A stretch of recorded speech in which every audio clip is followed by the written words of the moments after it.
Hello everyone. What you are about to see is a very special series highlighting the work of several teams of students from the Spirit of Math Competitive Contest Club. They are going to give you a presentation showcasing the research in mathematics on a topic of their choice. This was recorded over a series of days, and we thought it important that you see them, and we hope that these presentations will inspire you and maybe others to look further into these topics. Hello everybody. I have an incredible group of students here, and they were part of the junior group of the contest club that Spirit of Math had this year. And they've done a presentation for you. But before we see that presentation, what I'd like to do is to introduce each of them to you and also ask them a couple of questions so that you can find out who they are and what they're all about. So we're going to start with Mason. Mason. I first of all would like to know, why do you like math? I like math because I think it's a challenge for me. Good, and you like challenges? Yes. Great, okay. And what grade are you in, Mason? I'm in grade 3. Grade 3, and what's your favorite part about math? What favorite topic? When you do the calculations, I like multiplication. Claire, what topic in math do you like best? I like multiplication. Why? I just like multiplying things. Oh, cool. Okay, so what grade are you in, Claire? I'm in grade 4. Okay, now you are really good in math. What do you think made you very good in math and be able to do mathematics well? Practice. When you practice, what do you mean by that? Because other kids want to know how to become good in math. I redo it to memorize it. Ah, so you learn the skills really well, and so you keep doing it until it becomes natural for you. Is that what you're saying? Yeah, great. Okay. What grade are you in? Grade 4. Grade 4. Okay, so what did you find the real difference between grade 3 math and grade 4 math? Grade 4 math is a bit more challenging. Okay, what makes it more challenging? The numbers are a bit bigger. Okay, all right, and so that makes it a little more challenging. How about the problem solving? Is that a little tougher too? Yeah. And the type of thinking? Good. Okay, and what do you like best about math? I like multiplying and dividing. Oh, cool, you're like Claire then. Okay, and you both like multiplying, and then you also like dividing. That's neat. All right, I'm going to get to Armand. Well, what grade are you in first? I'm in grade 3. Grade 3. Okay, let's say I'm a student who is having difficulty in math, and I'm finding it really tough. What would you tell me to do if I was that student? Tell them to never give up and always try harder. Okay, so when I try harder, what could I do to try harder? Because I Try new strategies. Okay. And should I maybe talk to other students? Should I get some help from some other people? What could I do with that as well? You could both get advice from other students and your teachers. Okay, great. And what's your favorite thing that you like about math? My favorite thing about math is all of BEDMAS. Why do you like that? I just like doing it. Okay, I like it because it's sort of like a puzzle when you do that, right? And Yeah. that's I think about it. Yeah, it kind of all fits together. Yeah. Okay, Alex, what grade are you in? I'm in grade 5. Awesome. So what's your favorite topic in math? I like word problems and figuring out new strategies. Nice. Do you have any favorite kind of word problems? No, I just like new things where I don't already know how to solve them, and then I have to figure it out myself. Okay. Now, for many students, that's the one thing they don't like is the problem solving. They like to do all the procedures in math. What could you tell students about problem solving that might help them like it a little bit more? So I would tell them that you could try the first time, even if your solution isn't correct. You try the first time, you see if it's correct or incorrect. You get a little bit of hints, you try again, and then after the second try, you can know the answer. Because I feel like if someone just tells you the answer right away, you're not going to learn anything. And so you should always try before you ask for the answer. Oh, that's neat. Okay. And you feel so much better, don't you, Alex, when you get it yourself? Yeah. Does anyone want to talk a little bit about what they really liked about your presentation? What is this topic? Why did you pick this topic? I picked this topic because I didn't know anything about lattice pattern until I researched it. So I thought it would be interesting to learn something completely new. And what was cool about this topic? Why should other kids know about it? Because it relates to math and also it can help with daily life. I think you should learn about lattice patterns because you can find them everywhere and they're like probably somewhere beside you. And it's also something where it's not always numbers, but you can make it numbers, and it can kind of be it can be a word problem, it can be a drawing activity, it can be everything like that. Thank you, Alex. Lattice problems are really cool. They're good for design and design thinking too. And people in the future, you're all going to need to know how to do design thinking. And so it takes math in a completely new way. So good for all of you. This is great. And thank you for sharing your time. Welcome to the Discovery Topic session. This presentation will be on lattice pattern. The presenters will be Alex, Armand, Claire, Lauren, and Mason. What is lattice pattern? Lattice pattern is a structure of crossed wooden or metal strips or lines usually arranged to form a diagonal pattern. It can help with multiplication, division, and many more things. Fun fact, people use lattice pattern for pies. Who invented it? Lattice pattern was invented by Leonardo Fibonacci in the 10th century. Leonardo Fibonacci was a famous mathematician who invented lattice path, golden ratio, Leonardo Fibonacci sequence, and many more things. He was considered the most talented West mathematician of Middle Ages. His full name was Leonardo Pisano Bugolo. Fun fact, Leonardo Fibonacci was born in 1170 Pisa, Italy, and died in 1250 Pisa, Italy. What do people use lattice patterns for? Most people use lattice patterns to decorate things like walls and fences, but it is also often used for supporting climbing plants and vines. In math, it is used for multiplication and division. Crystal lattice pattern. What is crystal lattice pattern? A crystal lattice is the arrangement of atoms or groups of atoms in a crystal.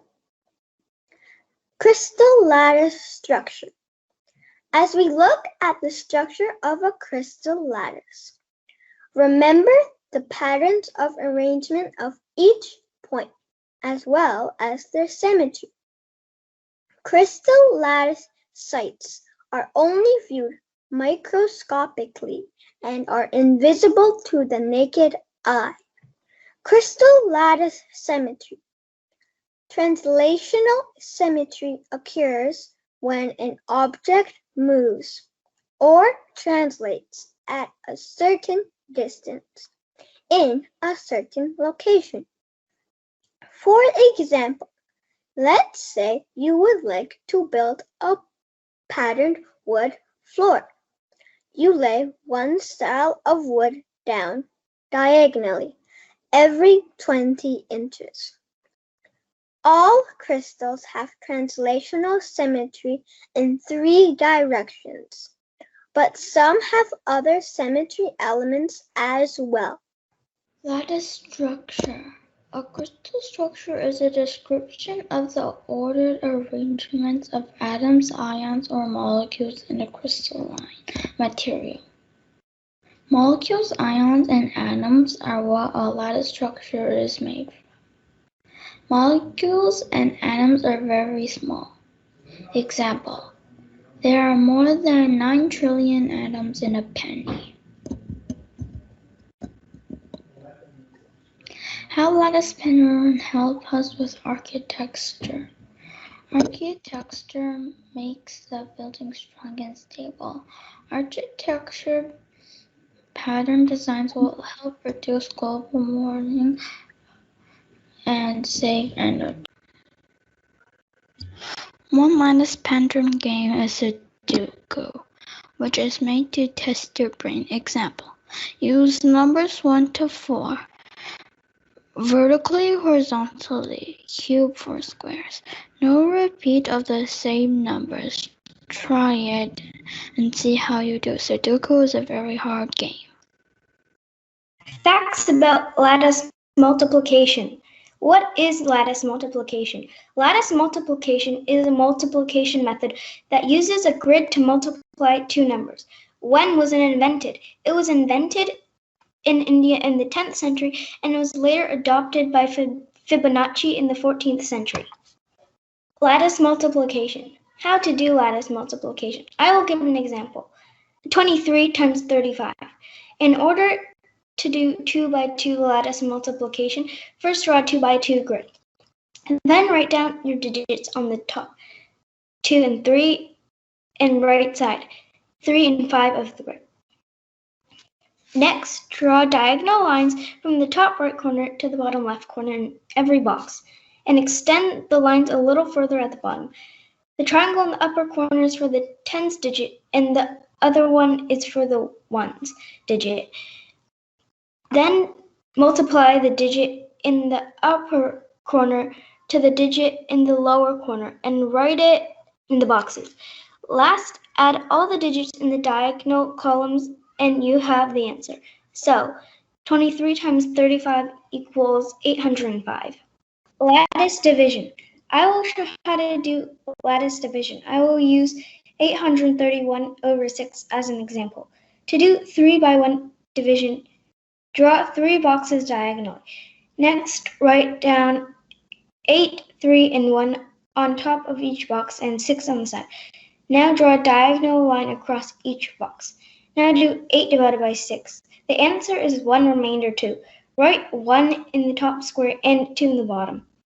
You have 23 over 6 now. The answer is 3 remainder 5. Write 3 in the top square and 5 in the bottom. You have 51 over 6 now. The answer is 8 remainder 3.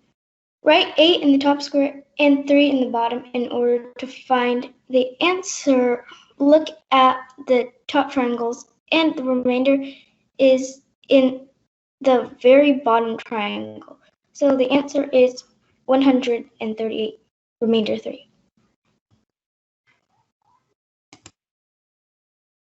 Now it is your turn to answer some questions. What is a crystal lattice? What are lattice patterns used for? And can lattice pattern architecture reduce global warming?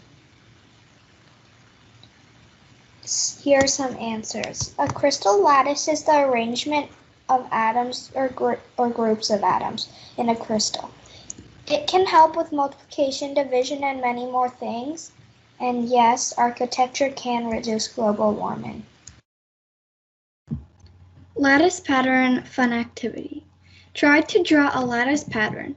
Use different lines, shapes, and spaces. Have fun. Thank you for listening.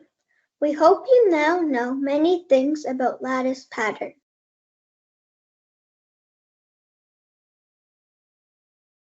Hi, everyone. Today we've got 4 amazing kids here with us, and these are Spirit of Math students who have been with the contest club, and they've done some incredible projects, and we really wanted them to share with you these projects that they've done and the presentations. I think you can all learn a huge amount. In addition, we've also got Sarah Bax and Svetlana Liu with us, and they are they help with the program that these kids have been in.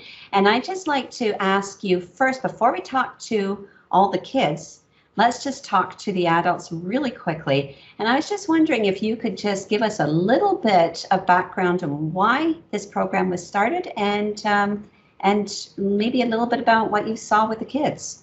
So this program, the Competitive Contest Coaching Club, we started to give the students who are exceptionally talented at both math and writing math contests a place where they can interact with students that are very similar-minded to them and give them someone to relate to during their class, and a chance to learn not only more about math, but other relations to math, whether it's biology or coding or different applications that they can use math for in their everyday life. And these presentations gave them a chance to explore a math topic that was interesting to them with their peers and go into really great detail on this topic and learn a lot about it. So we've been so blown away by everything the students have accomplished this year, and we're really excited to share it. I just want to add that Competitive Contest Coaching Club, it was such an opportunity for kids to not just to solve the contest, but also to get to know other kids who is passionate about math. They love doing challenging questions. They get into the groups and not just solving the contest problems, but also doing some research. And one of the research that they were doing during this year is about different math topics. And we have a lot of different projects, a lot of kids participated, and it was really, really hard to select the one that is absolutely exceptional. And the kids today for this presentation, it was selected from a lot of other presentations that we found that it's just incredible, and it's nice to share with the rest of the community. Okay, thank you. And I must say that when I saw these presentations, I thought they were incredible. And I thought it would be really cool for some of the kids to meet you.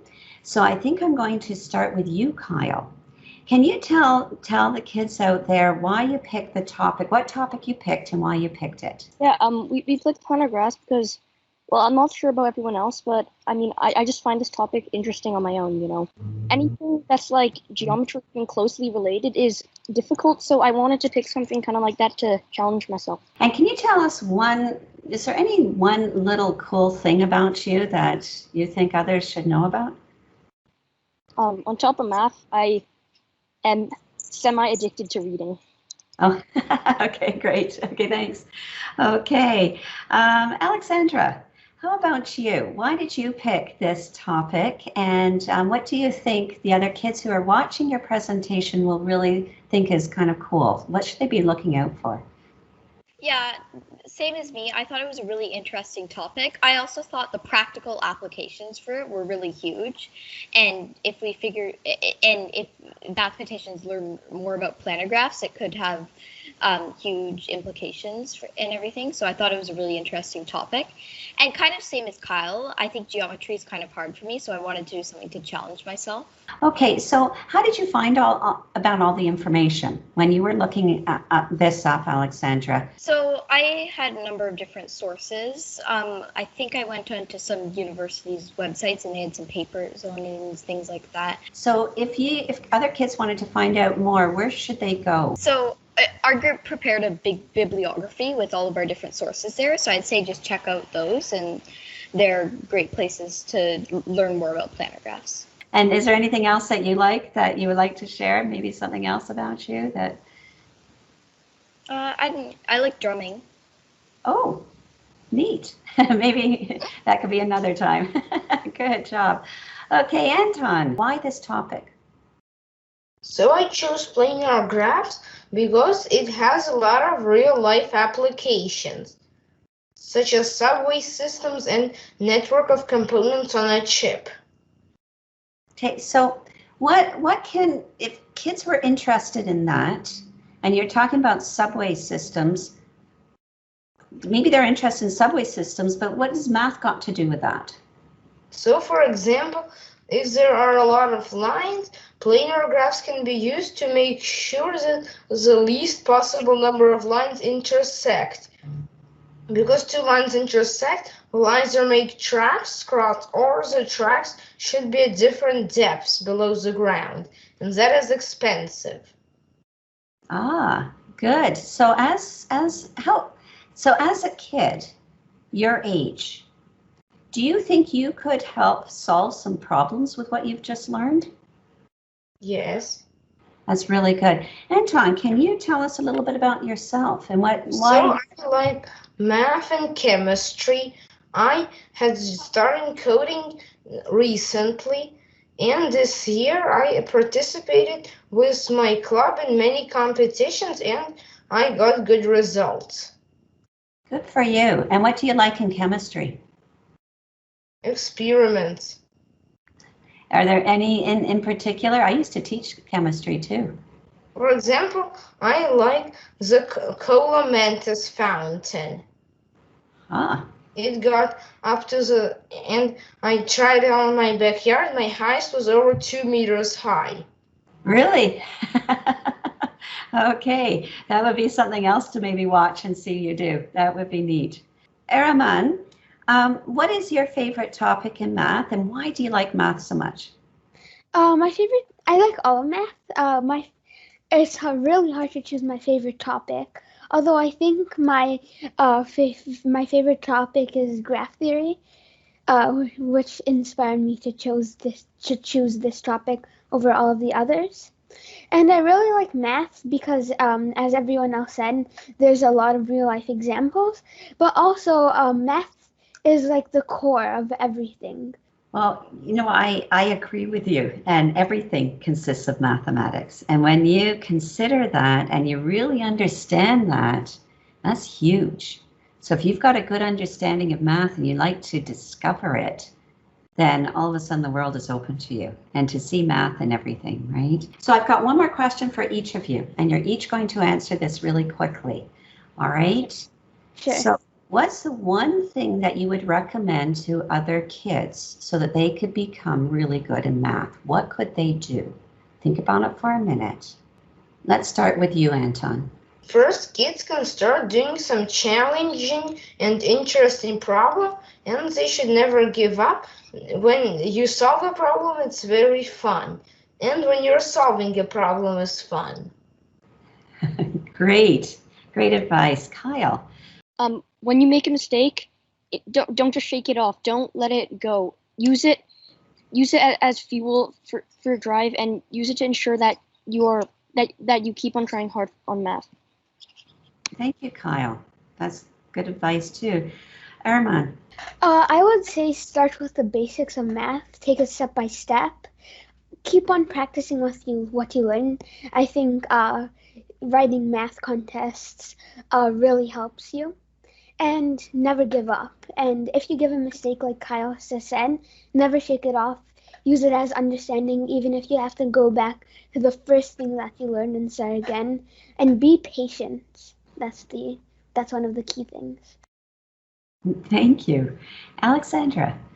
I'd say challenge yourself with different problems, step outside your comfort zone, and math contests, definitely. They're a really fun way to learn math. Good. I'd like to say thank you very much. And whoever's watching this, these are 4 terrific kids. There's many terrific kids out there.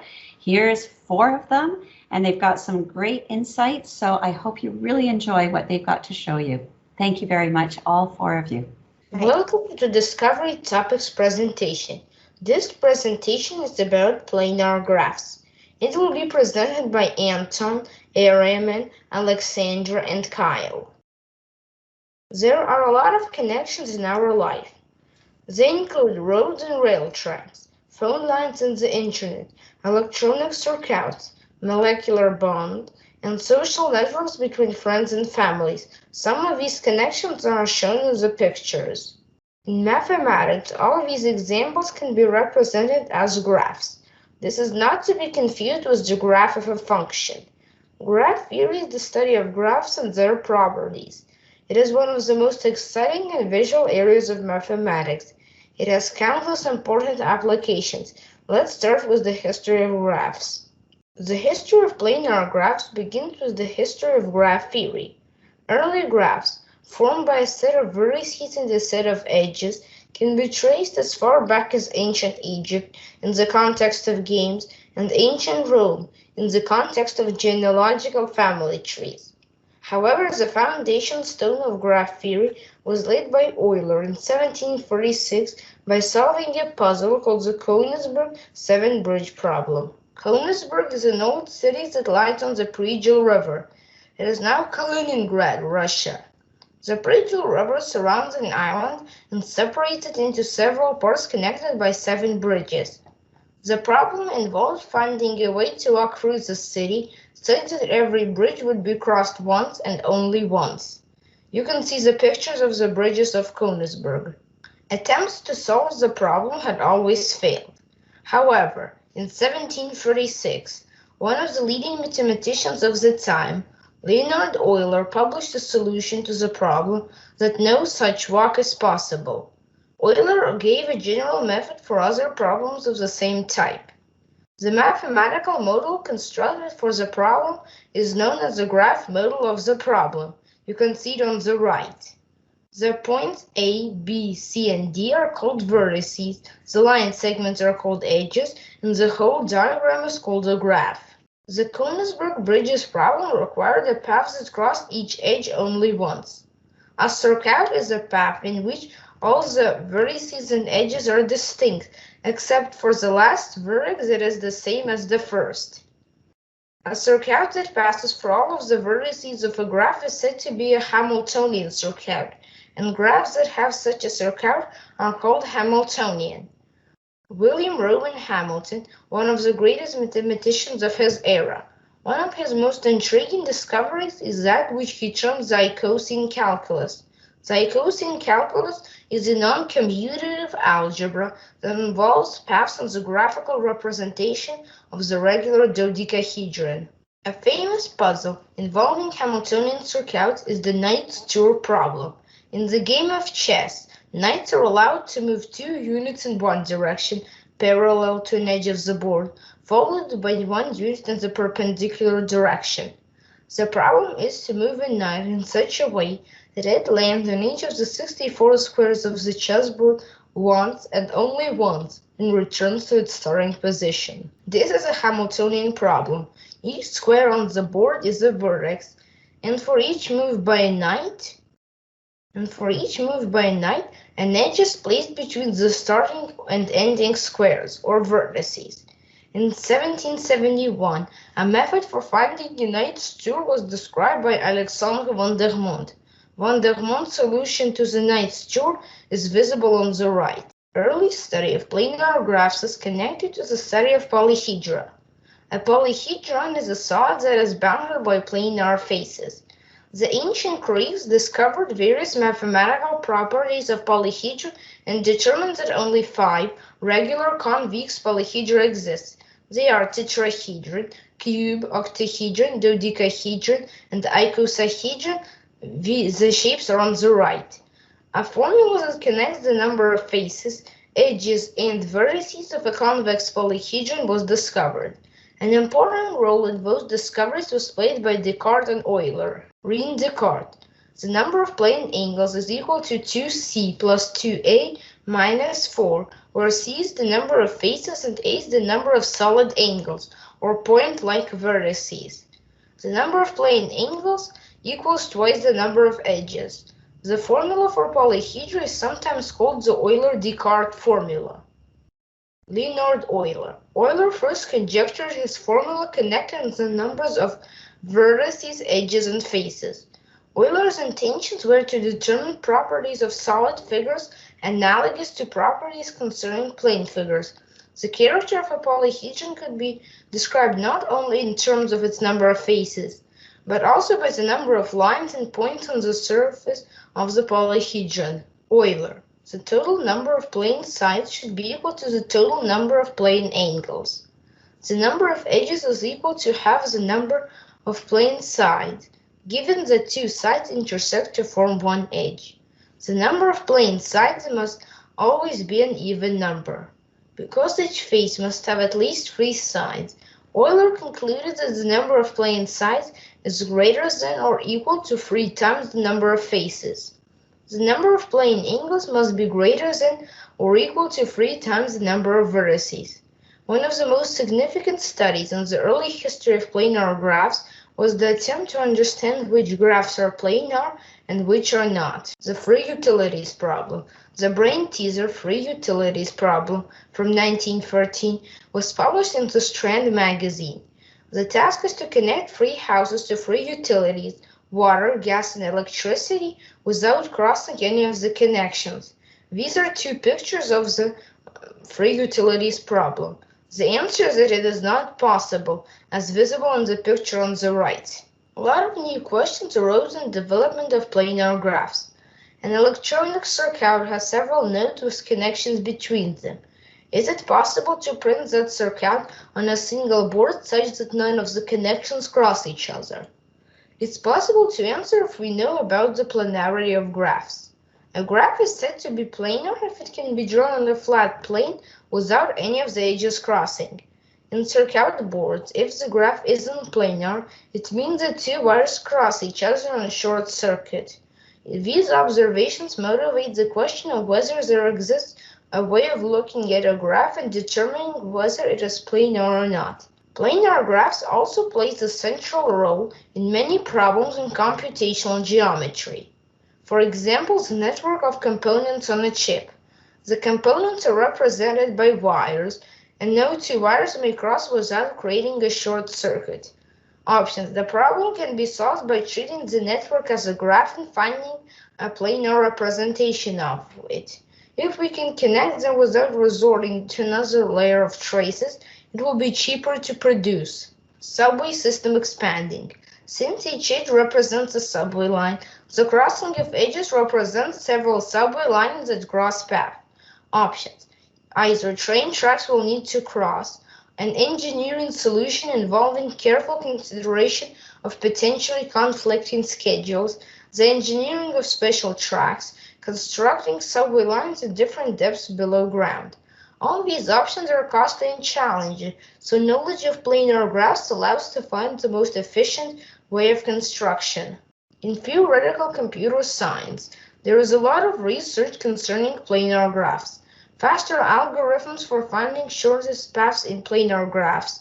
Faster algorithms for finding maximum flow in planar flow networks. Algorithms for checking whether a graph is planar. Algorithms that can quickly determine whether you can make the desired change while keeping the graph planar and without checking every single part of the graph when only one small part is affected. It is not always immediately obvious whether more complicated graphs are planar, such as the one on the left. It is even harder to tell whether a complicated planar graph stays planar when you start adding edges as you might when planning a new stretch of highway. As for when an even faster algorithm will come along, no one knows. It could require a whole new breakthrough, or the secret ingredient may be already out there, waiting in a stack of old research paper. So even if a graph does not look like it is planar, it still might be. Perhaps it's redrawable in a way in which no edges cross. For example, this is a planar graph. And that's because we can redraw it like this. For example, you can change drawing A into B by flipping the triangle made by nodes 1, 2, and 3 over the edge connecting nodes 2 and 3. And you can also change the second one into the third one by reflecting the whole triangle made by nodes 1, 4, and 5 over the edge produced by 4 and 5. And that's how you get drawing C. And they might look different, but they're the same graph. They're the same, so if one is planar, the other must be too. However, the original drawing of the graph was not a planar representation of the graph. And so, the parts of a planar graph. The edges are the lines that connect the vertices together, and in this specific graph there are 6, and they're colored blue. Then the vertices in this graph are red dots, and they're the points which edges have to connect to. And finally, regions are what the edges divide the plane into, and there is always one region outside of the graph. This specific one has 3 regions, which are colored yellow. They're labeled R1, R2, and R3. And so Euler's formula is R equals E minus V plus 2, or the number of regions is the number of edges minus vertices plus 2. In the first example, the number of regions is 2, so edges minus vertices plus 2 equals 2. So 4 minus 4 plus 2 equals 2. The second one, it's 2 equals 5 minus 5 plus 2, which is correct. And the final one is 3 equals 5 minus 4 plus 2. A plane graph is a graph drawn on the plane where the edges intersect only at their endpoints. A planar graph is a graph that can, or already is, be drawn as a plane graph. Isomorphic means similar in structure. For example, those graphs are isomorphic. And non-planar means a graph that is not planar, so it cannot be drawn as a plane graph. So graph coloring. Coloring a graph so that no adjacent vertices are the same color. All planar graphs are 4-colorable, so you can do graph coloring with a maximum of 4 colors. So now let's cover plane, planar, and non-planar graphs. So the three main types of graphs in the world are planar, plane, and non-planar graphs. A plane graph is a graph that can be drawn with no edge crossings, and an edge crossing is when 2 or more edges intersect. A planar graph is a graph that is drawn with edge crossings but can be drawn without the intersection of edges. A graph is non-planar if it cannot be drawn without the intersection of edges. A famous non-planar graph is K5, and K5 is right here. K5 is non-planar because when you use the formula to find out if a graph is planar or non-planar, 3v minus 6 is equal to e, v is equal to 5 and 3v minus 6 is 9, and there are 15 edges in K5. And there are many more ways of figuring out if a graph is planar, but 3v minus 6 is equal to e is one of the most well-known formulas. Meanwhile, K4 is planar, and this is the K4 planar graph, as 3v minus 6 is equal to 6, and v is equal to 4, so there are 4 vertices, and there are 6 edges in K4. K4 is also a planar graph, as it can be drawn with and without an edge crossing. So as you can see here, this is the K4 plane graph. So there are some questions you can do. So, and these are have fun.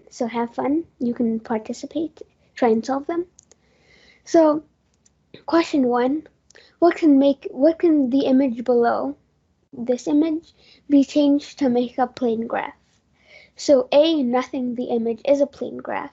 B is this diagram right here. C is this graph over here, and D, you skip it. Question number 2. So what is the name of this graph below right here? A, K5, B, K33, C, K6, and D, you can skip it. Question number 3.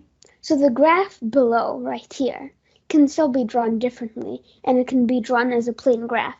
How can it be drawn?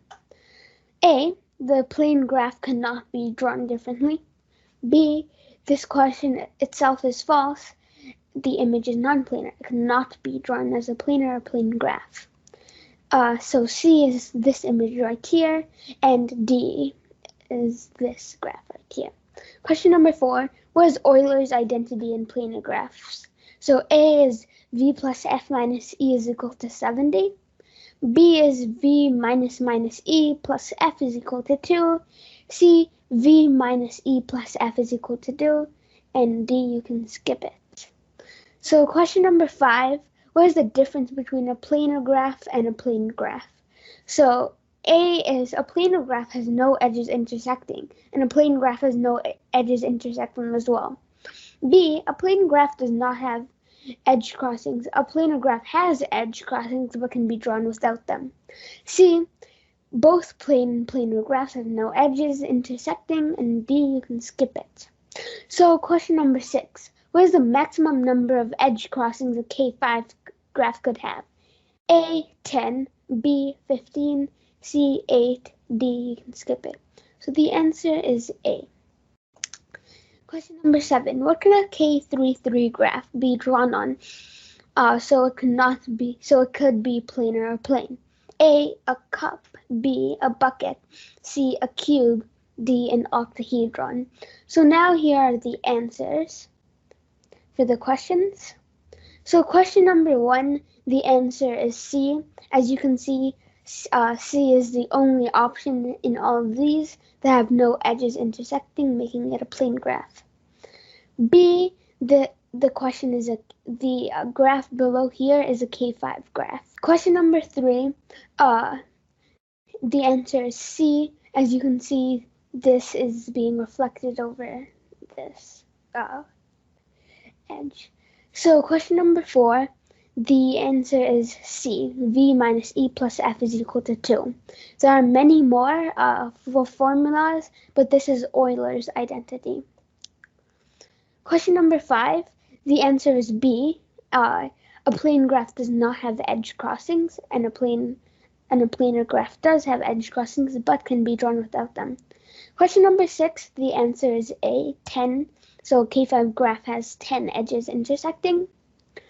And question number 7, the answer is A. So the difference between a cup and a bucket that makes the difference in the drawing is that a bucket has a bigger handle and it's much bigger. Also, it has a different structure in general than a cup. So thank you for listening. So this is my bibliography. These are some cool links. This is Anton's bibliography. And this is Alexandra's.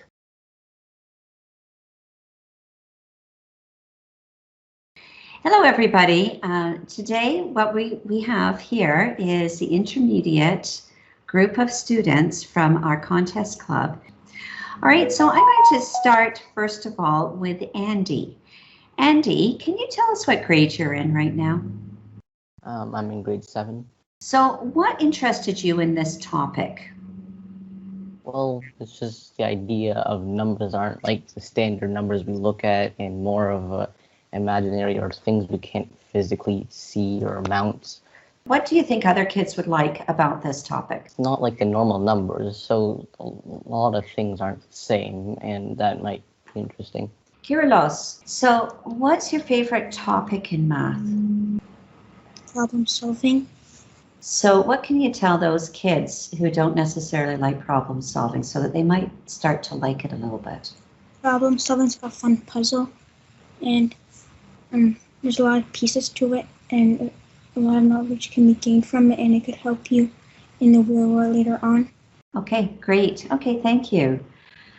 Shauna, what grade are you in? I'm in grade 7. What do you like best about math? I like how it relates to the real world, and everything that you learn in math has a use in life. Well, for example, the presentation that we're going to do talks about fractals, and what I found interesting about the presentation and fractals is that they're all over the world, and there are many examples that are found in nature. Nice. What do you think helped you become strong in mathematics? Well, I really enjoy solving math problems because I don't think of math as work. I think of it as a fun opportunity. Nice. Thank you, Shauna. Mark, what grade are you in? 4. 4. Okay, so what makes math cool? The challenges in the math, like the hard problems and the deep concepts. Okay, I'm going to let you get to the presentation, okay? Thank you very much. Welcome to Discovery Topics presentation. This presentation is about complex numbers and fractals. It will be presented by Mark, Kyrillos, Andy, and Shauna. What is a complex number? A complex number can be expressed as a plus bi. A and b are real numbers, and I is equal to the square root of -1. A is known as the real part. Bi is known as the imaginary part. An example would be 5 plus 2i. Intro to fractals. A fractal is a never-ending geometric pattern. It is created by repeating a simple process multiple times. There are many types of fractals found in nature, including some on the slide. There are also abstract fractals, which can be generated by a computer calculating a simple equation multiple times, like the photo in the bottom right. Fibonacci and the golden ratio. The golden ratio, also known as phi, is an equation that is 1 plus the square root of 5 over 2. which equals approximately 1.62. The Fibonacci sequence is a sequence of numbers where two terms add to the next term. On the left, there are the first few terms of the Fibonacci sequence. The ratio of the numbers in the Fibonacci sequence gets increasingly closer to the golden ratio. As you can see, 21 divided by 13 rounds to 1.62, which is basically the golden ratio. On the right, there are two examples of the golden ratio in geometry. The top photo shows the ratio of squares. The golden ratio is known to be pleasing to the eye, which is why many buildings are constructed with the golden ratio in mind. The photo at the bottom is a building in Greece, and the proportions of the building are in the proportions of the golden ratio. The Sierpinski triangle is an example of a famous fractal. It is made by drawing multiple triangles inside a larger triangle, as shown below. This fractal continues forever. So complex numbers and fractals are linked in many ways. One example is Julia sets and the Mandelbrot set. So a Julia set for some value c is a set for all values c for a function f of z defined as z squared plus c, such that when the function is applied over and over again to the output, it will not diverge to infinity. For example, if we substitute c is equal to 0, and then you get z squared plus 0, which is just z squared. And if you just keep squaring your value z, you will always go to infinity unless you're in the unit circle, and that would be your Julia set, because the points inside do not diverge to infinity. So sometimes when you pick other values of c, like you get a different sort of Julia set, and sometimes they are in one closed region, other times they're not. And there's certain points that create a closed region, and all those points are in a set called the Mandelbrot set of complex numbers. So there's a site here for Julia set generators, but complex numbers and imaginary numbers also appear in contests. So this is an example from IMO 1962, problem 4. So the problem is solve the equation cosine squared of x plus cosine squared of 2x plus cosine squared of 3x is equal to 1. So I won't get into how to actually solve it, as it is very advanced and long, but it mainly uses two formulas. One of them is Euler's formula, and the other one is De Moivre's formula. So Euler's formula is e to the ix equals cosine of x plus I sine of x. And that formula is derived from taking the Taylor series of sine x and cosine x. And Taylor series are just polynomial approximations of functions by making sure the polynomial has the same derivative and higher order derivatives. And the other De Moivre's formula is cosine of x plus I sine of x, all of that to the power of n, is equal to the cosine of nx plus I sine of nx, which you can see is very similar to the Euler's formula. So people took the square root of -1 to receive I, but what if you took the square root of I? So in order to solve a problem like this, we're going to make this into an algebra problem and put some value x, such that x squared is equal to I. So we're going to assume x is a complex number and see if there's a solution. So if you put a plus bi and you square that and you expand it, you would get a squared minus b squared plus 2abi should equal I. And a squared minus b squared would always be a real number, as a and b are both real numbers. So you have a real number plus an imaginary part. So then you can substitute the a squared minus b squared as 0, and the 2abi is just I, or to making that 2ab is equal to 1. So then you have a system of equations, and when you solve it, you can get a is equal to square root of 2 over 2, or negative square root of 2 over 2. And b would be square root of 2 over 2, or the negative of square root of 2 over 2. And we can find the two solutions for x would be square root of 2 over 2 plus the square root of 2 over 2i, or the square root of 2 over 2 minus the square root of 2 over 2i, and both of those squared I. So when you look at complex numbers, sometimes you have some interesting proofs and can prove some really strange things. So if you look at the proof on the left, you start with -1 is equal to I times I. And I is the square root of -1. So if you multiply the square root of -1 times the square root of -1, you should still get -1. But then you join the square roots so that the square root of -1 times -1, and -1 times -1 is just 1, and then it simplifies to 1. Yet, you have somehow proven that -1 is equal to 1, and that can't exist. So another example is on the right side, we have 6 steps to prove that -1 is equal to 1. And at first, all the steps seem completely valid, yet it can't be right. So why these proofs don't work? Well, when you're like distributing or combining square roots or exponents, the rule is that it only works for real numbers, and it will not work for complex numbers or imaginary numbers. And these are why these proofs don't quite work. Now, the reason why it might be difficult at first to see this is that the rule of only being real numbers for these rules to work isn't really taught at all and is very uncommon. So here are some fractals generated by a Mandelbrot factor generator in Python made by me.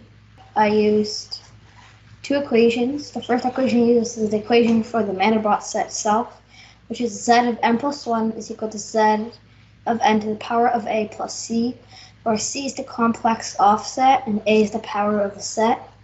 And I found a formula for the offset that makes the set display nicely. So the complex offset is 4x minus 2w divided by w. W is the width, and x is the point where determining offset. And then plus 4y over 2h over h I, where y is the y coordinate of the plane to determine offset, and h is the height of the screen. So then I use these 2 formulas to make this program here. So it uses Pygame, and it uses the 2 formulas. It uses a complex function. So here's the offset formula it's used, and then the rest is just using the other formula, the Mandelbrot formula. And here is where you put here's where you generate the fractal. So I import the code I use here. And then now for a Mandelbrot set, the power is 2. So you generate so the third value is the power. So then when you run this, it generates this fractal here. And then you get the Mandelbrot set right here.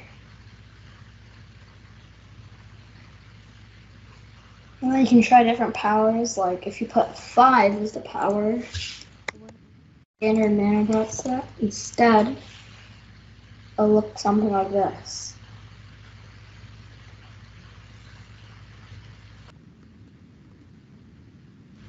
You can do it with other ones too. It takes a while to load. This is the first iteration of the beans you saw. And it keeps getting closer. And then right now it doesn't look like it, but if you keep going and going and going, it's going to eventually look like beans. You have to go through like thousands of iterations in order for this to actually work. I'm not going to show 1,000, but it goes through enough for you guys to see that every iteration of it. And then there's a black circle. That's all the iterations I can show.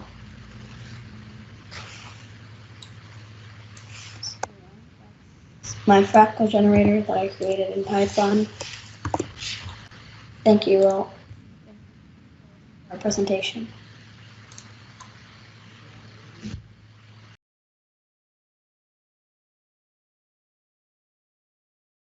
Okay, so I'm going to go around and just ask you a couple of questions. First of all, I'd like to thank all 3 of you for this. What you have done is incredible, and I think you should all be quite proud of yourselves. And anyone who is watching this, have a look at the presentation and their insight. What they've done in this presentation is part of a bigger project that all 3 of these students have done, and they've actually even written a paper as well. And this paper will be posted at some point with Spirit of Math, and also so you can all learn from them as well, because they would like you to learn what they've learned and share with you some of their knowledge. So this is a really, really interesting topic. I would like to ask Tara, why did you pick this topic? And when we first brought up this topic, we were like, it was really open-ended. So the first thing we did was just write some ideas. And I thought to a few years back when I had a similar, the most similar thing I've done to this was when I had to deal with my class. We had to make a really big math project together, a challenge for the entire class to try. And we ended up doing a lot of these different types of cartography, and to crack codes together and figure it out. And I thought, well, I know that there's a lot more to cartography than what we did in that little bit. So I decided to look more into it. And then turns out that there's this huge cartography thing called RSA, which was what we were discussing, that actually is built entirely on by math, and it has it's secure by one of the biggest math problems to this day. So I just thought that well, this looks perfect. And then I brought it up with the rest of the team, and then they said, yeah, sure, let's do it.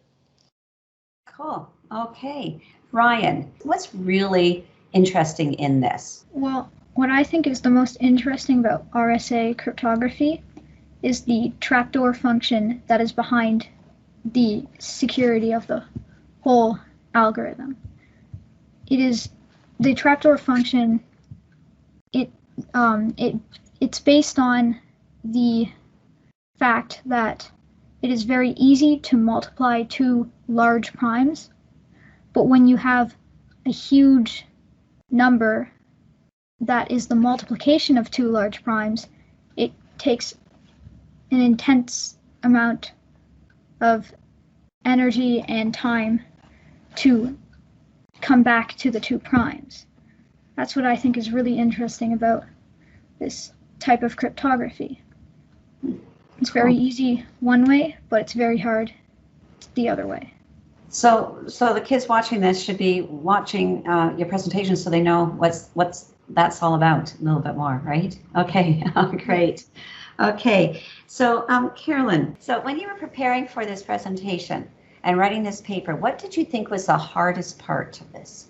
The most difficult thing was clearly understanding the mathematical concepts, because there are many different, very niche subjects that are covered by the algorithm that are quite advanced and difficult to understand at first.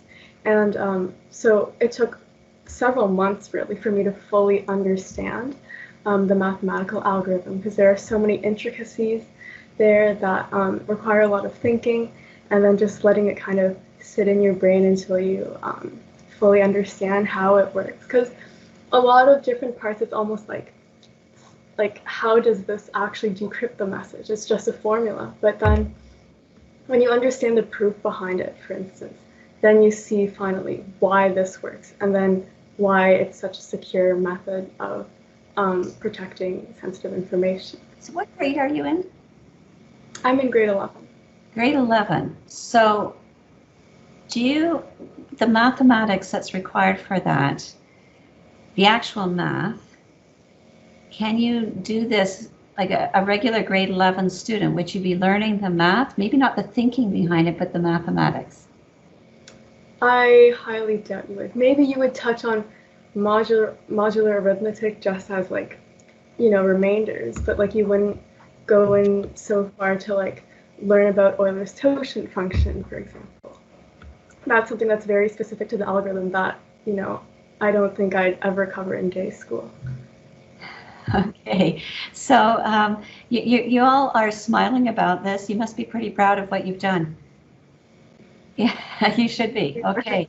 I mean, learning all of that must be pretty cool, because it gives you insight into what else you could do in the future. So with that, I am wondering, what are the three of you looking at doing in your own futures? So Tara, why don't you go first?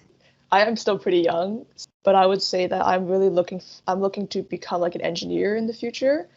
Definitely something like I've always been very STEM. I've always been very STEM wired. Anything science and engineering and math, technology, it's always just that's like my favorite subjects. And so like this year, I specifically chose a high school program that was focused on science and math, and I've been going really hard and ever since.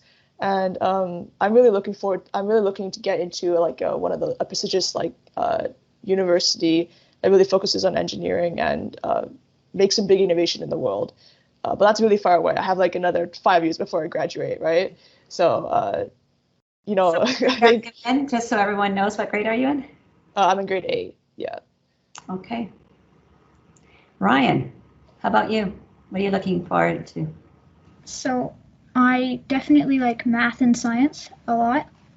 I'm currently in a math and science focused program. So I think I've thought about it a bit, and I think an engineer maybe for me. Okay, and you'll figure out what kind of engineering afterwards. Okay. Yeah. All right. And what grade are you in, Ryan? I'm in grade 9. And so how about you, Carolyn? Yeah, so since I'm in grade 11, I've had to give this a good amount of thought. In general, I'm leaning towards, like Tara and Ryan, something in the STEM or something STEM related. I'm thinking about like computer science or computer engineering because first of all, I really like the problem solving aspect of that, and that's something I guess I took on from Spirit of Math. Because all of coding, it's just you have an issue and you want to resolve it, like designing an algorithm to solve some problem. So then I really enjoy that in general.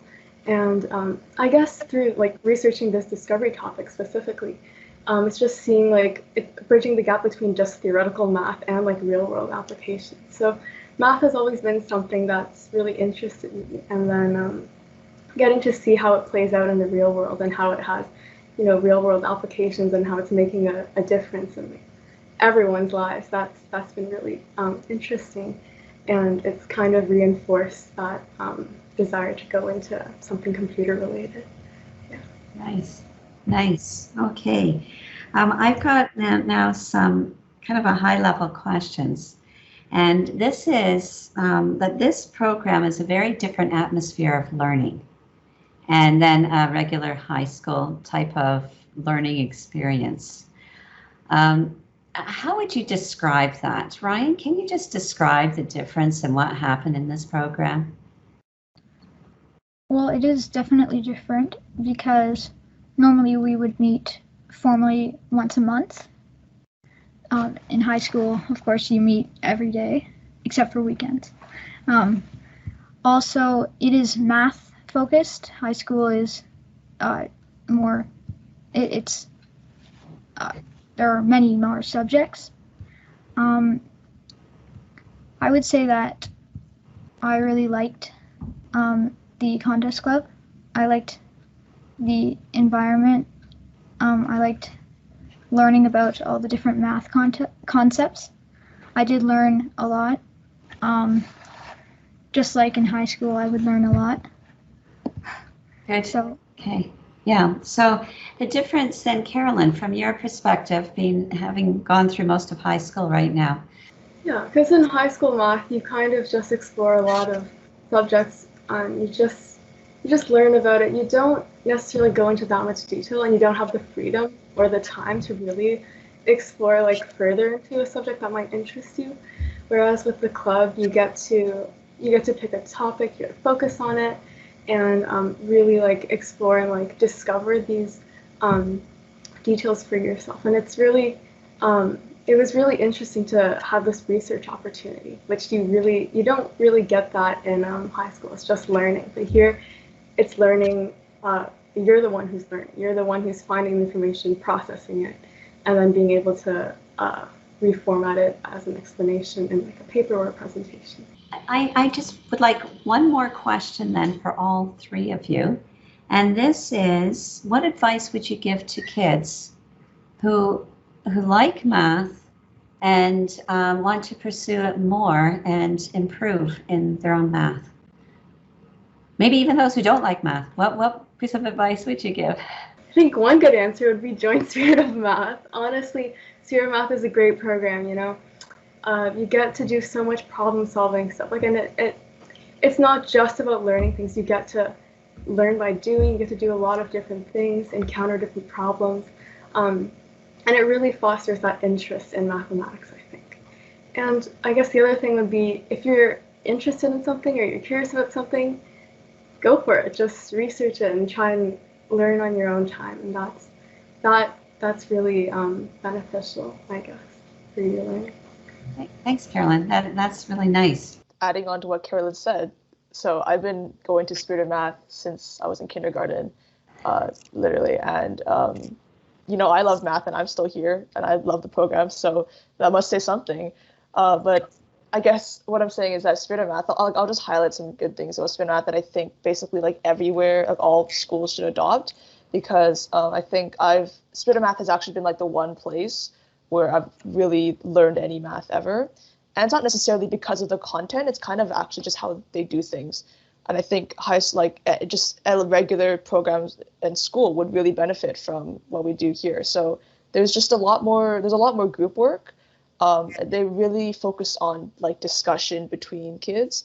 And even when we're online and we can't normally when we're not virtual, we're sitting in person, where we all get in tables and we discuss all the homework and problems together, and it's just a lot of problem solving, things that really make you work your brain. But even here, when we're virtual, and I've been attending the Spirit Math classes, it's still the focus is really on putting on peer work together, and I think that's something really special to me. We had to do like a lot of presenting, a lot of showing your work on the whiteboard, and that was actually I think one of my favorite things. It was really exciting to me. That's where I gained a lot of confidence as well in presenting work. And it's really helped me a lot in my academic career so far.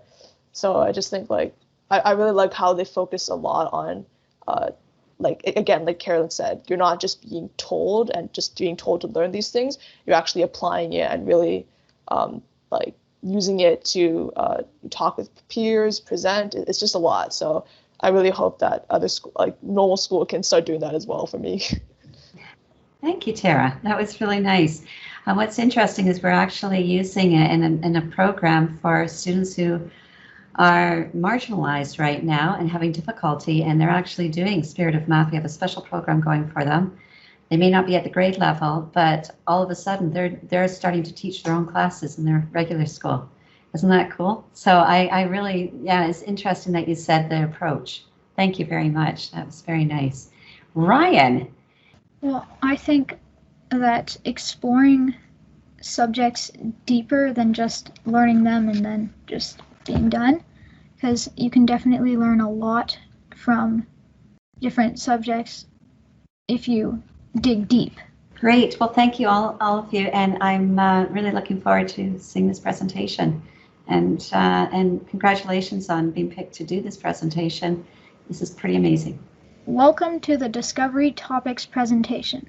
This presentation is about RSA cryptography. I'm Carolyn. I'm Ryan. And I'm Tara. RSA is a form of public key cryptography that is very commonly used today. From network communications to data transmissions, secure encryption is necessary to ensure the privacy of important information. But how can data be encrypted securely? And perhaps more importantly, how can authorized users then decrypt the data and rightfully gain access to it? Through this presentation, we will explore both the origins and current applications of the RSA crypto system, as well as how its algorithm encrypts and decrypts data by making use of complex mathematics whose properties ensure the highest levels of security. But first, we'll cover the history of how RSA came to be. The need for secrecy in the transmission of information has existed for as long as communication itself. The first recorded uses of cryptography date back to ancient Egypt, when scribes encrypted messages with hieroglyphs, which were pictograms whose meaning was only understood by a few individuals. As writing evolved, around 500 BC, Julius Caesar used the Caesar shift cipher to encode the messages he sent. This method of cartography consists of shifting each letter of a message forward by 3 positions in the Roman alphabet.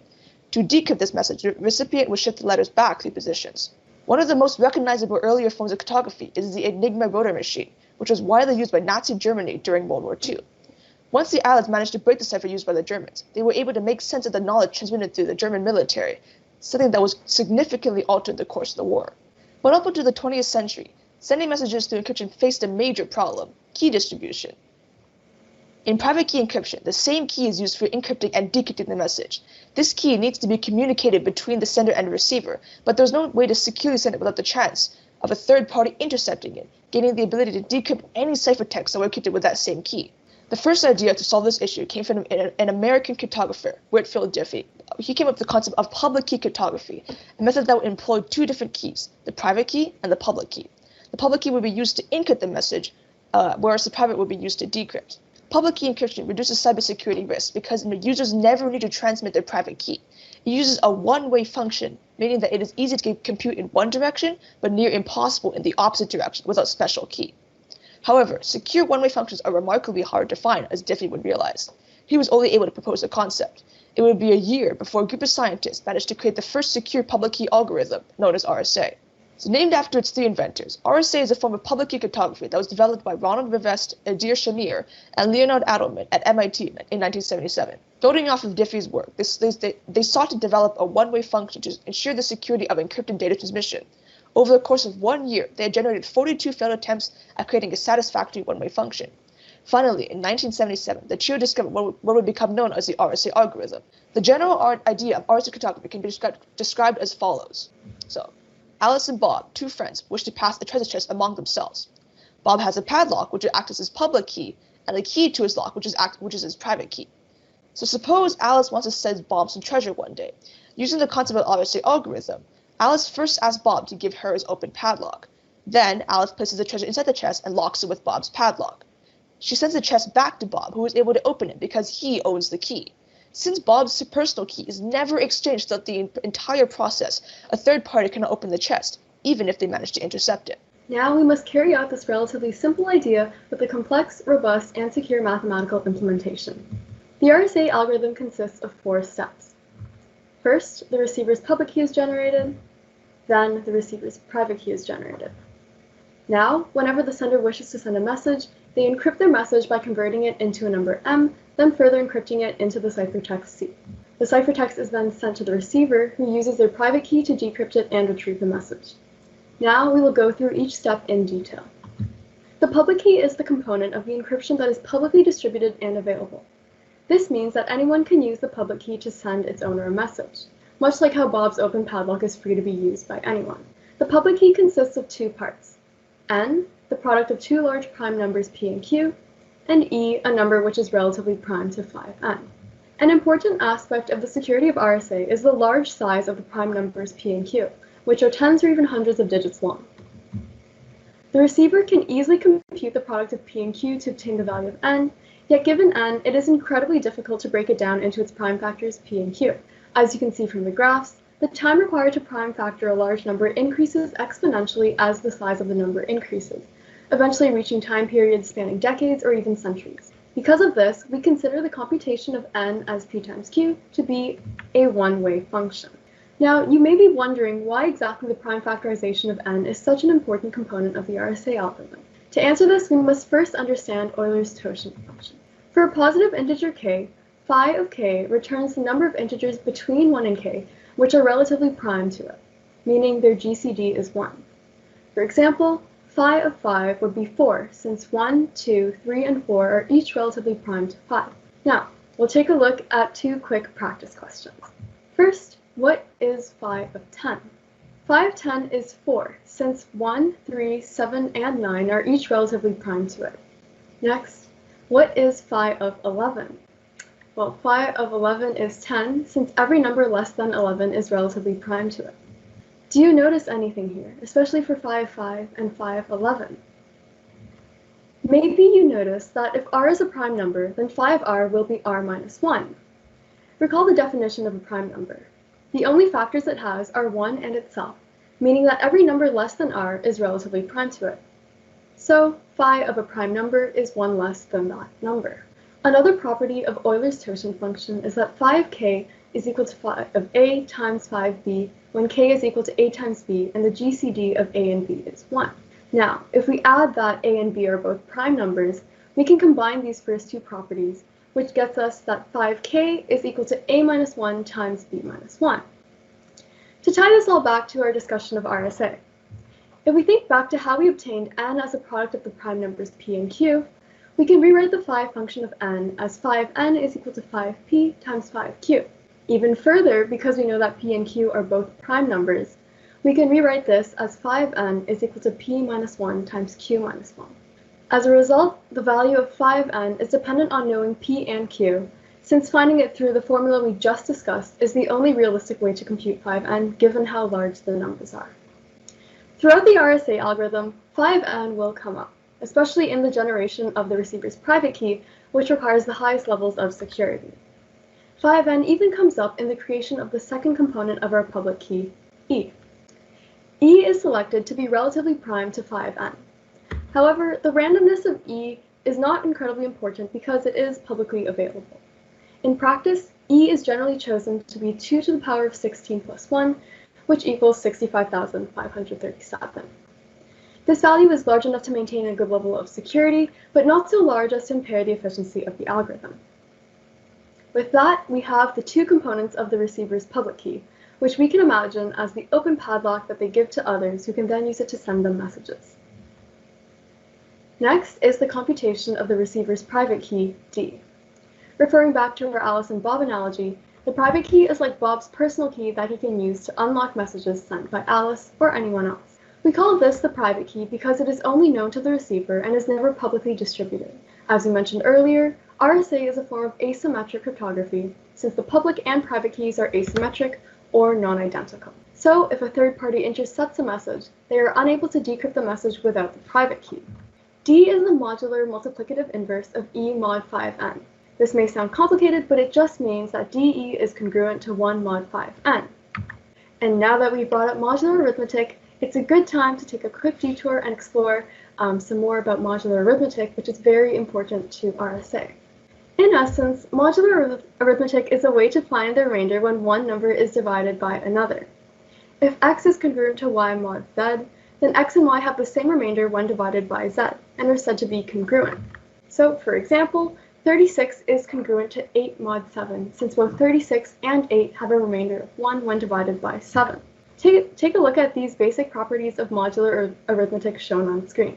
The first property means that you can swap numbers on either side of a congruence statement. The second property shows that you can introduce an integer coefficient to create an equation. And the third property simply shows that two numbers with the same remainder will cancel out each other's remainders. Let's take a look at two example questions. Determine a value of y that satisfies 34 is congruent to y mod 7. So to solve this, we can use the first property, which allows us to swap the 34 and the y to get y is congruent to 34 mod 7. This simplifies to y is congruent to 6 mod 7. We can now rewrite this into an equation by inserting an integer k using the second property. This gets us to y is equal to 7k plus 6. Substituting in integer values for k, we obtain many solutions for y, such as -8, -1, 6, 13, and so on. Next question. Determine a value of z that satisfies 36 is congruent to 10 mod z. Here, we will use the third property, which lets us rewrite this as 36 minus 10 is congruent to 0 mod z, which, in other words, means the same as 26 is congruent to 0 mod z. So, this means that z is a factor of 26. We know that 26 has factors of 1, 2, 13, and 26, so z could take on any of these values, although z equals 1 would be a bit pointless. In modular arithmetic, we can still use many basic mathematical operations as we normally would. For example, in modular addition, if a plus b is c, then a mod n plus b mod n is congruent to c mod n. And in modular multiplication, if a times b is c, then a mod n times b mod n is congruent to c mod n. Modular arithmetic speeds things up significantly since you constantly reduce your working values as you take the mod n. For example, to solve the question shown on screen, Instead of adding up all the numbers and then determining the mod 3, we could simply take the mod 3 of each number and then add these smaller numbers together. Now, we return to our discussion of the receiver's private key.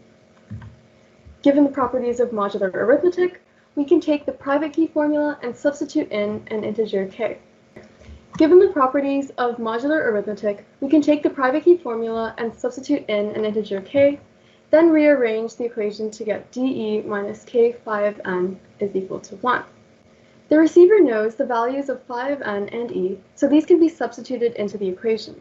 From the properties of modular arithmetic, we know that more than one value of D could satisfy the equation. Now from here, we could use trial and error to determine a value of D, but a more efficient method would be to apply the extended Euclidean algorithm to the equation. Unfortunately, we do not have the time to go over this algorithm in our presentation, but you are highly encouraged to take a look at Appendix A in the paper we published on the club website. The generation of the private key is where the one-way function of prime factorization comes into play. In order to use 5n in the equation, we must know the prime factors of n, since as we discussed before, 5n is equal to p minus 1 times q minus 1. As a result, malicious third parties cannot calculate the d value because they do not know the values of p and q, and thus cannot substitute in 5 of n. To summarize what we've discussed so far, we have generated the receiver's public key, n and e, and we have now determined the receiver's private key. Thinking back to our Alice and Bob analogy, we have implemented a mathematical version of Bob's open padlock and Bob's personal key. Now that both keys have been generated, the sender can encrypt their message, then send it to the receiver. Evidently, sending a message in plain text with letters and symbols is incompatible with the RSA algorithm, which needs numerical input. So the sender's message must first be converted to a number m. The only condition here is that m is less than n, so that the message is fully preserved when mod n is taken at a later step. There are many ways in which the number m can be obtained from plain text. One common way is using the ASCII alphabet, which is shown on screen. For example, if we wanted to convert the message hello, we would find that H is 72, 3 is 51, L is 76, and so on. Now that we have M, it must be converted into C, the ciphertext, in order to further increase the security of the encryption. This is done with the formula C is congruent to M to the exponent of E mod N. Input M and the public key values of N and E, and the message is ready to be sent. This is the equivalent of Alice locking up her treasure chest using Bob's open padlock and then sending it away to Bob. In addition to the difficulty of prime factoring n, another layer of security is introduced here. If the ciphertext were to be intercepted, an unauthorized individual would gain access to C. This leaves m as the only unknown variable in the equation, which would seem to suggest that we could calculate it. However, because of the exponentiation and the mod n that are applied, the interceptor would need to use modular logarithms to determine m. This is an incredibly difficult problem in mathematics, and there are no efficient ways to solve it. Even the most advanced algorithms are not fast enough to complete the calculation in relevant timeframes. Because of this, the one and only way to obtain the sender's message m is through the decryption formula that uses the private key, which we will cover next. Finally, the decryption formula is what brings everything together and justifies why each previous component was computed in the way that it was. The formula that is used by the receiver to decrypt the sender's message is C to the exponent of D is congruent to M mod N, which can be rewritten as M is congruent to C to the D mod N by swapping the two sides. The receiver has all necessary input values to use this formula. They receive C from the sender, they have access to D, their private key, and they know N as it is part of their public key. Once the receiver obtains M from this formula, they can work backwards and reconvert the numerical M into the plaintext message using the agreed-upon conversion method, such as the ASCII table. Now, let's prove that this decryption formula does indeed retrieve the sender's message, M. The three equations we will need to prove the decryption formula are the ciphertext encryption formula, the private key formula, and Euler's theorem, which states that M to the exponent of 5n is congruent to 1 mod n. We will begin our proof with the ciphertext encryption formula. First, we raise both sides of the equation to the power of d so the left side matches the left side of our decryption formula. Multiplying out the exponent on the right side, we find that de is the exponent. We can now substitute the private key formula for de.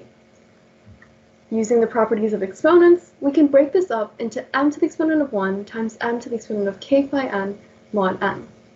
Next, we rewrite m to the 1 as m and switch the order of the exponents to obtain m to the exponent of 5n to the exponent of k. Looking at Euler's theorem, we can replace m to the 5n with 1. And finally, since 1 to the exponent of anything leaves us with 1, we can rewrite the equation as c to the d is congruent to m mod n, our decryption formula. Now, to end the math portion of our presentation, let's run through a simulation of the RSA algorithm to encrypt and decrypt the letter m for math. Given that p is equal to 11, q is equal to 17, and e is equal to 3, determine the receiver's public and private keys. If you recall from our discussion about the public key, n is the product of p and q, so n is 11 times 17, or 187. Since the question already gives us the e value for the public key, we have n is 187 and e is 3. Next, to find the private key, we use the formula we discussed earlier. We substitute 3 for e on the left side, and on the right side, we know that 5n is equal to p minus 1 times q minus 1 based on the properties of Euler's totient function. This gets us to 3d is congruent to 1 mod 160. Next, we can introduce an integer k to obtain the equation 3d minus 160k is equal to 1. When we apply the extended Euclidean algorithm to this equation, we find that d could be 107. Moving on to the next step. Encrypt the letter m into m using the ASCII conversion table, then compute c. The ASCII table gives us m is equal to 77, and now we can apply our ciphertext formula. Subbing in m, e, and n, we can calculate that c is 66. To do this on your calculator, all you need to do is write 77 to the exponent of 3, and then divide that by 187. You can determine the remainder based on the fraction or decimal your calculator outputs. So, the sender has just sent out 66 as the ciphertext. The receiver gets this message, and it's time for the last step. Use the decryption formula to retrieve the sender's message, m. First, we sub in our known values, and we get the equation m is congruent to 66 to the exponent of 107 mod 187. If you try to compute 66 to the exponent of 107 on your calculator, you'll find that we have a bit of a problem. We have a very big exponent that we can't calculate very easily. So, is there a better and faster way to calculate 66 to the exponent of 107 mod 187? Yes, there is. So, because we are taking the mod 187, we do not need to actually find the value of 66 to the exponent of 107 and then take the mod 187. Instead, we can take the mod 187 at intermediate steps to keep values smaller and more manageable.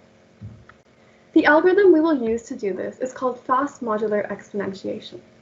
This algorithm allows us to never have to deal with massive numbers, which greatly improves the efficiency of the RSA algorithm. The first thing we're going to do is convert the exponent into base 2. In this case, 107 in base 10 is equal to 1101011 in base 2. Now, we are going to start at 66 to the exponent of 0. We're going to look at our base 2 number and move from left to right along the digits. At each place value, we are going to square the previous number, then take the mod 187. Then, if the number in the place value is a 1, we are going to multiply by 66 and take the mod 187. If the number in the place value is a 0, then we will do nothing. We will repeat the square and multiply method for each digit of 1101011, as you can see in the table on the right. For each digit in the base 2 number, we are squaring the previous number, and if there is a 1, we are multiplying by 66. In the rightmost column, we are taking the mod 187 each time, and the output from the previous step becomes the input for the next. In the end, when we reach 66 to the exponent of 187, we have also computed its mod 187 to be 77. So, using fast modular exponentiation, we have found that m is equal to 77. And looking back at our ASCII table, we can confirm that we have correctly decrypted the letter m as the message. You can extrapolate this example and imagine the encryption and decryption for other letters, or even words and other data. In the real world, the RSA algorithm will be executed with much larger numbers and more complex data in order to perform many important tasks, which we will explain next. So, applications of RSA in everyday life. The first application in everyday life is timestamping. Timestamping can be used to certify that an electronic document or communication was delivered at a certain time. RSA encryption helps make this process secure. Electronic money. Money can be transferred electronically through the internet, and this can be made anonymous. RSA encryption helps to conceal signatures, fingerprints, names, and other data that can be taken from these transactions. Secure network communications. Secure socket layer. There's a public key protocol that has been developed called SSL, or Secure Socket Layer. This is good for securing data layered between internet-based communications and application protocols. It works well for data encryption and authentication for internet-based communications connection. This system uses RSA's public key encryption. Anonymous remailers is a free service that many people use. It removes the identity of the mailer and lets only the content be sent. Because the remailer can keep your identity, many people use more than one remailer. To ensure the safety of their message, people encrypt their message using a public key from the final remailer. That way, the person's identity is only given to the first remailer, and the message cannot be decrypted until it reaches the final remailer. How you can get yourself involved or gain more knowledge of RSA. So, I participated in an ethical hacking contest with RSA encryption problems that I cracked. It was called Pico CTF, or Pico Capture the Flag. There are many others like Pico CTF.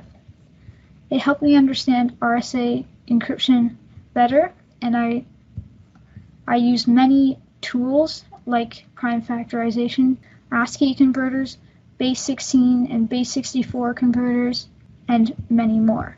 I also earned a badge in the top right for getting over 50% on a cybersecurity badge. But with the up-and-coming technology of quantum computers, how secure is RSA? So what is quantum computing? Quantum computing presents a possible threat to many encryption systems our world is built on. An ordinary computer uses bits to store data in the forms of zeros and ones. All digital information, such as numbers, text, and images, are represented with a combination of millions of these digits. Now, quantum computers use qubits, which, in contrast to bits, can be set to 0 and 1 at the same time, or even a combination of the two. This is called a superposition, and it is the main thing that makes quantum computers so powerful. For example, think of a bit as a coin. A normal computer can only process the coin as facing either heads or tails, but a qubit would be like a spinning coin. It can be heads or tails, or either, until one stops and measures it. Qubits allow for uncertainty and possibility, whereas classical computers can only tackle problems through brute force. In 1994, a mathematician named Peter Shor developed an algorithm for quantum computers that could potentially break encryption methods based on factoring, like RSA. In short, Shor's algorithm breaks down the prime factorization of any integer into 3 parts. With the use of a theoretical quantum computer, these 3 steps can be done in polynomial time, which breaks the defensive exponential time that RSA is centered around. However, quantum computers have not become developed enough to outperform classical computers in prime factoring. The current best quantum computers in the world have around 70 stable qubits. To cap the standard RSA encryption scheme, a quantum system will require 20 million working qubits and 8 hours of computing time. It is estimated that the large-scale quantum computers required to break RSA will not exist for another decade or two. So in the case that RSA does become ineffective, there are numerous options for secure encryption that even quantum computers cannot crack. The 2 main proposals include quantum-resistant algorithms and quantum key distribution. Many quantum-resistant algorithms already exist in use around the world. They operate similar to RSA, meaning that they could easily replace it while maintaining our current digital framework. However, none of these algorithms have been proven to be unbreakable with quantum computers.